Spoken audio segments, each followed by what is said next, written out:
Hi, my name is Megan Ayers, and I am on track to be a nurse practitioner in psychiatric mental health.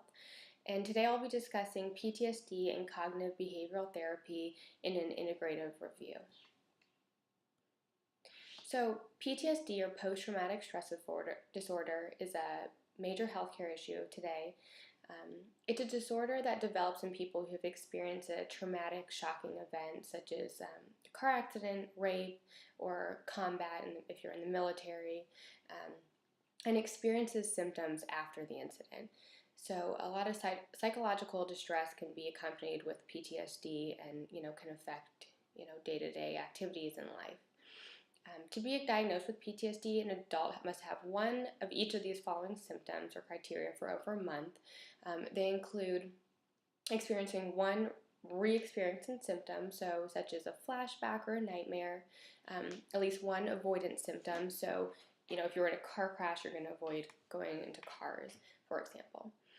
At least two arousal and reactivity symptoms. So maybe you're startled, when you see a car, or if you were in combat, you're startled if you hear a loud noise, and at least two cognition and mood symptoms.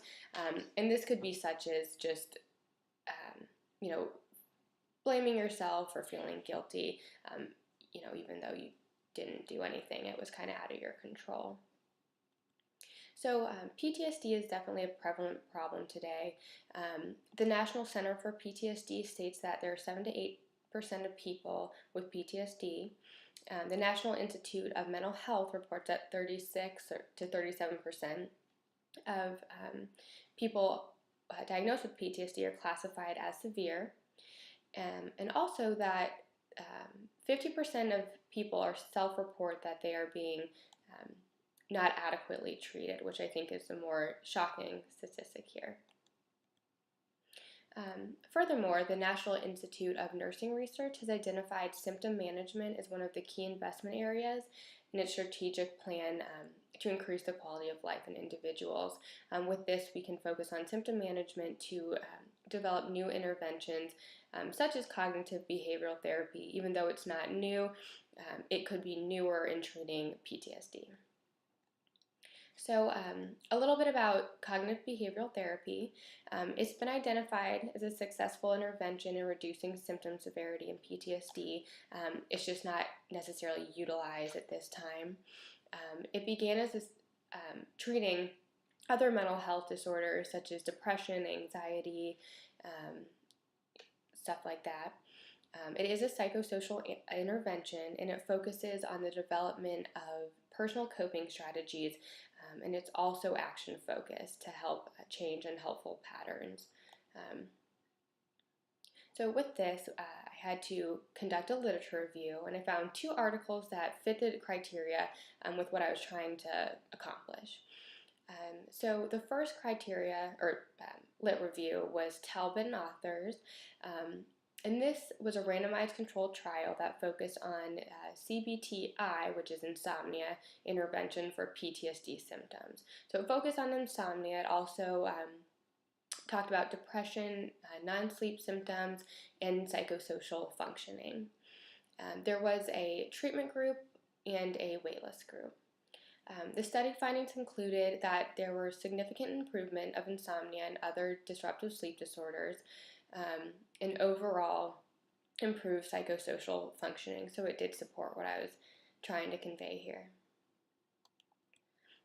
The next article that I found, or trial, was Monson and authors, and this was also a randomized controlled trial with an intervention group and a waitlist group. It was a little bit different. It focused on cognitive behavioral conjoint therapy, which brings in not only the individual that's suffering from symptoms of PTSD, but also their intimate partner, their relationship. So it explores cognitive behavioral therapy and the reduction of symptom severity, and also the enhancement of relationship satisfaction. So study findings show that significant improvement in severity of symptoms in the individual with PTSD, increased intimate relationship satisfaction, And there were secondary results that showed improvement in depression, general anxiety, and anger expression symptoms. So overall, we're doing this to improve nursing practice. We always want to reiterate the importance of current evidence-based research and implement that into practice because that's what's best for our patients. Ultimately, it's going to increase patient satisfaction, hopefully increase, their reduction of PTSD symptoms, and it advocates for a symptom or for our patients. In order to truly advocate for them, we need to do what's best for them.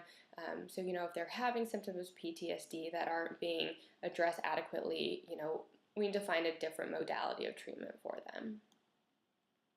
And so kind of the whole point of this project was what I want to implement, and that is treating patients with PTSD that are diagnosed with cognitive behavioral therapy in hopes to reduce their symptom severity. I'd like to focus on 18 years of older, obviously diagnosed with PTSD, and that they're having subjective unwanted symptoms, so it's not well controlled.